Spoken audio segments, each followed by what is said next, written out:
ജമ്മു കശ്മീർ തെരഞ്ഞെടുപ്പ് വാർത്തയിലേക്ക് അല്ല BJP മുസ്ലിം സമുദായത്തിന് സീറ്റ് നൽകാറില്ല എന്ന ആരോപണത്തിനുള്ള മറുപടിയാണ് കശ്മീരിൽ താൻ അടക്കമുള്ളവരുടെ സ്ഥാനാർത്ഥിത്വം എന്ന് ലാൽ ചൗക്കിലെ BJP സ്ഥാനാർത്ഥി ഐജാസ് ഹുസൈൻ. കശ്മീരിൽ ഭീകരവാദം അവസാനിപ്പിച്ചുകൊണ്ട് സമാധാനവും സുരക്ഷയും ഉറപ്പാക്കിയത് മോദി സർക്കാരാണ്. ജനങ്ങൾ മാറ്റത്തിനൊപ്പം നിൽക്കുമെന്നും ഐജാസ് ഹുസൈൻ ജനൻ ടിവിക്ക് നൽകിയ പ്രത്യേക അഭിമുഖത്തിൽ പറഞ്ഞു. ജിഷ്ണു കൃഷ്ണനും ഒപ്പം വീഡിയോ ജേർണലിസ്റ്റ് സഞ്ജയ് കൗശലുമാണ് ജമ്മു കശ്മീർ തെരഞ്ഞെടുപ്പ് കവർ ചെയ്യുന്നത്. നമുക്ക് കാണാം ഐജാസ് ഹുസൈൻ്റെ പ്രതികരണം. രണ്ടാം ഘട്ടത്തിൽ വോട്ടെടുപ്പ് നടക്കുന്ന ശ്രീനഗറിലെ ലാൽ ചൗക്കിലെ BJP സ്ഥാനാർത്ഥി ഐജാസ് ഹുസൈൻ ഇപ്പോൾ ജനൻ ടിവിയോടൊപ്പം ചേരുകയാണ്. കശ്മീരിലെ BJPയുടെ യുവമുഖം, കൂടാതെ നേരത്തെ ഡിസ്ട്രിക്ട് ഡെവലപ്മെന്റ് കൗൺസിലിലേക്ക് നടന്ന തെരഞ്ഞെടുപ്പിൽ വിജയിച്ചതിന്റെ ആത്മവിശ്വാസവുമായാണ് ഐജാസ് ഇത്തവണ നിയമസഭാ തെരഞ്ഞെടുപ്പിനെ നേരിടുന്നത്. Thank you for joining with Janam TV. Thank you. This time BJP has made so many candidates in Kashmir Valley also. How is going the campaigning? What was the response get from the people? Sir, first of all, I would like to congratulate and thank Honorable Prime Minister and whole organization who trusted our candidates in Kashmir Valley, and we got around 19 candidates who will contest from Kashmir Valley. This is really a good thing for us, because most of time people used to say that BJP is not giving tickets to Muslims. So this is answer to those people that BJP is with all the communities, whether it is Muslims, Hindus or Christians. It stands with everyone who stands with nation. So we are very happy and our campaigning is going wonderful. And today Prime Minister also visited our constituency, and we also thank Honorable Prime Minister for that. And second, the response of people is very excellent, because we have done so many work for the welfare of people. So this thing, we are very hopeful that a lotus will bloom in Kashmir also. And this is the first assembly election after the abrogation of Article 370. What was the changes come in Kashmir after the abrogation of Article 370? Abrogation of Article 70 was a decision that was for national interest. And what I personally feel, the development has taken place across all corners of Jammu and Kashmir. The beneficiaries from central government schemes, the schemes which Modi ji launched were directly introduced in Kashmir also. The people are happy with the schemes of central government, and the response of people is very excellent, and we are hopeful that under leadership of Honorable Prime Minister, the trust he has built among masses of Kashmir will definitely get with good votes, and inshallah we'll have some seats also in Kashmir. What the National Conference Congress Alliance and the PDP also, they are promising to the people they will restore the Article 370 when after they get the chance for rule. They are all hoodwinking. This is all lie. People realize that they are only lying. First they used to say that it is autonomy, it is self-rule, it is some other blah blah. I don't think like anything is possible, because Supreme Court has already given final judgment for 370. So it's all breed beneath the earth. So people now want development, they don't want any sentiments, and I think people will vote for development only. And at last, what was the development plans BJP took in front of the people this time? See, I have been the DDC member for BJP over in Khanmu. I was the first person who got elected on BJP ticket, and from past 4 years, all the things, all the requirements which people needed, we tried to solve them. Like the electricity problem, the roads, the issue of roads, hospitals, our play fields. We did abundant development in our respective constituencies. Because of that, people are like trusting we people, and we are very hopeful by because they are seeing our track record also, what we did in past 4 years.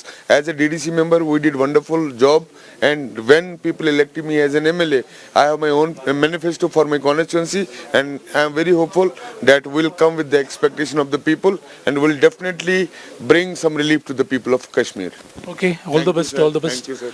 ഇത്തവണ കശ്മീർ താഴ്വരയിലും BJPക്ക് ജനപ്രതിനിധികൾ ഉണ്ടാകുമെന്നും മുസ്ലിം വിഭാഗത്തിന് BJP സ്ഥാനാർത്ഥി ticket നൽകുന്നില്ല അല്ലെങ്കിൽ election മത്സരിക്കാൻ അനുവദിക്കുന്നില്ല എന്ന ആരോപണത്തിനുള്ള മറുപടി കൂടിയാണ് കശ്മീർ താഴ്വരയിലെ മുസ്ലിം സ്ഥാനാർത്ഥികൾ എന്നുള്ളത് കൂടിയാണ് ഐജാസ് ഹുസൈൻ ജനൻ ടിവിയോട് വ്യക്തമാക്കിയിട്ടുള്ളത്. കശ്മീരിൽ നിന്നും സഞ്ജയ് കൗശലിനൊപ്പം ജിഷ്ണു കൃഷ്ണൻ, ജനം. ജിഷ്ണു കൃഷ്ണൻ ശ്രീനഗറിൽ നിന്ന് ഇപ്പോൾ തത്സമയം ചേരുന്നുണ്ട്. കഴിഞ്ഞ ദിവസം തന്നെ ഈ ആർട്ടിക്കിൾ 370 അതിന് മുൻപും അതിന് ശേഷവും എന്നുള്ള വിഷയത്തിലൊരു പ്രത്യേക ചർച്ച ഇന്നലെ നമ്മൾ പ്ലാൻ ചെയ്തിരുന്നു, അത് പ്രഖ്യാപിച്ചിരുന്നു. പക്ഷേ ശ്രീമതി കവിയൂർ പൊന്നമ്മയുടെ നിര്യാണത്തെ തുടർന്ന് അത് മാറ്റിവെക്കേണ്ടി വന്നു. ആ ചർച്ച ഇന്ന് ഉച്ചയ്ക്ക് ശേഷം ഒരു സമയത്തുണ്ടാവും. അതിലും ജിഷ്ണു കൃഷ്ണൻ ശ്രീനഗറിൽ നിന്ന് ചേരും. ഒപ്പം നമ്മുടെ അതിഥികളിൽ ഒരാളെ ഓഫീസിലെ സ്റ്റുഡിയോയിലേക്ക് കൊണ്ടുവന്ന ശേഷം തിരികെ കൊണ്ട് വിടുകയായിരുന്നു. ഈ ഒരു സാഹചര്യത്തിൽ അതൊരു അനൗചിത്യമാകും എന്ന് തോന്നി. കവിയൂർ പൊന്നമ്മയുടെ മരണവാർത്ത വന്ന നിമിഷങ്ങൾക്കകം മറ്റൊരു ചർച്ചയിലേക്ക് കടക്കുന്നത്. എന്തായാലും ആർട്ടിക്കിൾ 370 ഇനിയും കൊണ്ടുവരാം എന്നൊക്കെ പ്രതീക്ഷിച്ച് ഇരിക്കുന്നവർ മൂഢസ്വർഗത്തിൽ തന്നെയാണ് അല്ലേ ജിഷ്ണു? കാര്യം അവിടുത്തെ വ്യത്യാസം, അവിടെ വന്ന മാറ്റം പ്രകടമാണ്. അത് ഞാനിപ്പോൾ ഇവിടെ നിന്നുകൊണ്ട് പറയുന്നതല്ല, അവിടെ പോയി കണ്ട് അറിഞ്ഞ് ആസ്വദിച്ച് 10-12 ദിവസം അവിടെ മുഴുവൻ യാത്ര ചെയ്ത്, അതായത് പ്രാദേശിക മാധ്യമങ്ങൾക്ക് വരെ ഇപ്പോൾ അന്നുണ്ടായിരുന്ന ഒരുപക്ഷെ പ്രദീപ് പോയ ആ കാലഘട്ടവും ഇന്നത്തെ ഈ കാലഘട്ടവും പ്രാദേശിക മാധ്യമങ്ങൾക്ക് വരെ അവിടെ പോയി തെരഞ്ഞെടുപ്പ് പ്രചരണ പ്രവർത്തനങ്ങൾ വിലയിരുത്താനും റിപ്പോർട്ട് ചെയ്യാനും അവരിൽ നിന്ന് അഭിപ്രായങ്ങൾ തേടാനും അവർക്ക് അഭിപ്രായം അവരുടെ സ്വാതന്ത്ര്യത്തോടെ പറയാനും ഒക്കെ കഴിയുന്ന ഒരു സാഹചര്യം ഇപ്പോൾ അവിടെ ഉണ്ട്. തീർന്നില്ല, ഭയമില്ലാതെ 60-65% പേർക്ക് ധൈര്യമായി പുറത്തു വന്ന് വോട്ട് ചെയ്യാനുള്ള സാഹചര്യവും വിശ്വാസവും. ജിഷ്ണു നമസ്തേ, സ്വാഗതം. ദിവസവും ജിഷ്ണുവിന്റെ റിപ്പോർട്ടുകൾക്കായി കാത്തിരിക്കുകയാണ്. ആർട്ടിക്കിൾ 370 കുറിച്ചുള്ള നമ്മുടെ പ്രത്യേക ചർച്ച ഇന്ന് നടക്കുകയും ചെയ്യും. എന്താണ് അവിടെ നിന്ന് കിട്ടുന്ന ഒരു ഫീൽ എന്ന് പറയുന്നത്?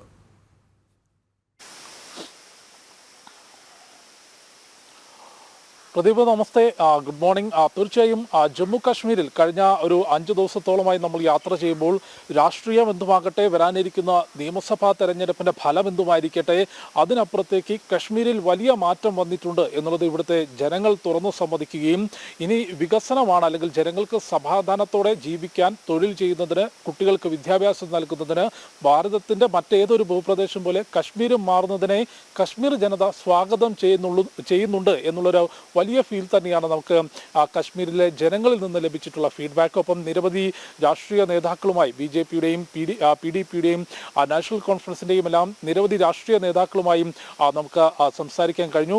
വലിയൊരു മാറ്റം എന്നുള്ളത് പ്രദീപ് ആദ്യത്തിൽ ചൂണ്ടിക്കാട്ടിയതുപോലെ തന്നെ മുൻപ് രാഷ്ട്രീയ നേതാക്കൾ അല്ലെങ്കിൽ രാഷ്ട്രീയ പാർട്ടികൾ കനത്ത സുരക്ഷാ വലയത്തിനുള്ളിൽ നിന്നുകൊണ്ട് പ്രചാരണം നടത്തുകയും വളരെ ചെറിയൊരു ശതമാനം അല്ലെങ്കിൽ വോട്ടെടുപ്പിന് അന്ന് പോലും ഭീകര പ്രവർത്തനങ്ങൾ, സ്ഫോടനങ്ങൾ ഉൾപ്പെടെ നടക്കുകയും ജനത പോളിംഗ് ബൂത്തിലേക്ക് എത്താൻ മടിക്കുകയും ഭയക്കുകയും ചെയ്തിരുന്ന ഒരു കാലത്തിൽ നിന്ന് വലിയ മാറ്റത്തിലേക്ക് ജമ്മു കശ്മീർ എത്തുന്നു. നിയമസഭാ തെരഞ്ഞെടുപ്പിന്റെ പ്രചാരണ പ്രവർത്തനങ്ങളിലും കഴിഞ്ഞ ദിവസങ്ങളിൽ നടന്ന ആദ്യഘട്ട വോട്ടെടുപ്പിലും വൻ ജനപങ്കാളിത്തം എന്ന് തന്നെയാണ് വിശേഷിപ്പിക്കാവുന്നത്. തെരഞ്ഞെടുപ്പ് കമ്മീഷൻ മികച്ച പോളിംഗ് എന്നുള്ളതാണ് ആദ്യഘട്ടത്തെ വിശേഷിപ്പിച്ചത്. 61.11% ആളുകൾ വോട്ട് ചെയ്തു. ഒപ്പം പ്രചാരണ പ്രവർത്തനങ്ങളിൽ മുൻപ് നിയമസഭ അല്ലെങ്കിൽ കഴിഞ്ഞ ലോക്സഭയിൽ മാറ്റങ്ങൾ വന്നു തുടങ്ങി. അതിനു മുൻപ് 2014 നിയമസഭാ റിപ്പോർട്ടിങ്ങുകൾ നമ്മൾ പരിശോധിക്കുമ്പോൾ, അതിൻ്റെ ദൃശ്യങ്ങൾ പരിശോധിക്കുമ്പോൾ പ്രചാരണത്തിൽ എത്രത്തോളം ജനപങ്കാളിത്തം 2024 എത്തുമ്പോൾ ഉണ്ടായിട്ടുണ്ട് എന്നുള്ളത് നമുക്ക് മനസ്സിലാക്കാൻ സാധിക്കും. ഏതായാലും രണ്ടാം ഘട്ട വോട്ടെടുപ്പ് നടക്കുന്ന മണ്ഡലങ്ങളിലാണ് ഇപ്പോൾ പ്രചാരണം കത്തിക്കയറുന്നത്. അവിടെ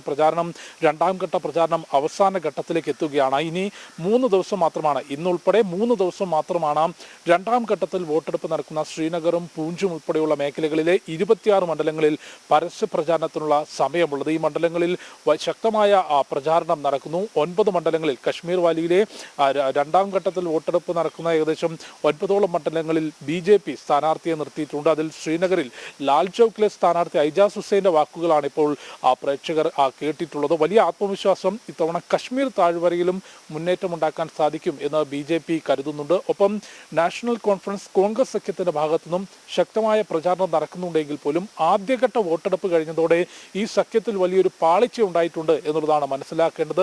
നാഷണൽ കോൺഫറൻസ് പല മേഖലകളിലും പല മണ്ഡലങ്ങളിലും കോൺഗ്രസുമായി സഹകരിക്കുന്ന, അല്ലെങ്കിൽ വോട്ടെടുപ്പിലേക്ക് വോട്ട് ചെയ്യാൻ പോലും കോൺഗ്രസ് സ്ഥാനാർത്ഥികൾ മത്സരിക്കുന്ന മണ്ഡലങ്ങളിൽ എത്തിയിട്ടില്ല എന്ന പരാതി ചില കോൺഗ്രസ് നേതാക്കൾ ഉന്നയിച്ചിട്ടുണ്ട്. അതുകൊണ്ട് ഒന്നാം ഘട്ട വോട്ടെടുപ്പ് കഴിഞ്ഞ് 2ഉം 3ഉം ഘട്ടം ബാക്കി നിൽക്കുന്നതിന് മുൻപേ തന്നെ നാഷണൽ കോൺഫറൻസ് കോൺഗ്രസ് സഖ്യത്തിൽ ഒരു വിള്ളൽ ഉണ്ടായിട്ടുണ്ട് എന്ന് മനസ്സിലാക്കുന്നു. ഒപ്പം PDPയും മറ്റ് തീവ്ര ചിന്താഗതിയുള്ള സംഘടനകളുടെ പിന്തുണയിൽ മത്സരിക്കുന്ന സ്വതന്ത്രരും വലിയ രീതിയിലുള്ള പ്രചരണം കശ്മീർ താഴ്വരയിൽ നടത്തുന്നത് ആർട്ടിക്കിൾ 370 തിരിച്ചു കൊണ്ടുവരുമെന്നൊരു വലിയ പ്രചാരണം നടത്തിക്കൊണ്ടൊരു വോട്ട് ബാങ്ക് ശക്തമായി നിലനിർത്താനുള്ള ഒരു വലിയ ശ്രമം നടത്തുന്നുണ്ട്. പക്ഷേ അതിനെ എത്രത്തോളം ജനങ്ങൾ സ്വീകരിക്കും എന്നുള്ളത് നോക്കിക്കാണേണ്ടതാണ്. BJP ആകട്ടെ ആർട്ടിക്കിൾ 370 റദ്ദാക്കിയതിനു ശേഷം കശ്മീരിൽ വന്നിട്ടുള്ള മാറ്റങ്ങളെക്കുറിച്ച് സംസാരിച്ചുകൊണ്ടും വികസനത്തെക്കുറിച്ച് സംസാരിച്ചുകൊണ്ടും വോട്ട് ചോദിക്കുന്നു. മറുവശത്ത് കശ്മീരിൽ അതിശക്തമായ വേരുകളുള്ള പ്രാദേശിക പാർട്ടികൾ തന്നെയാണ്.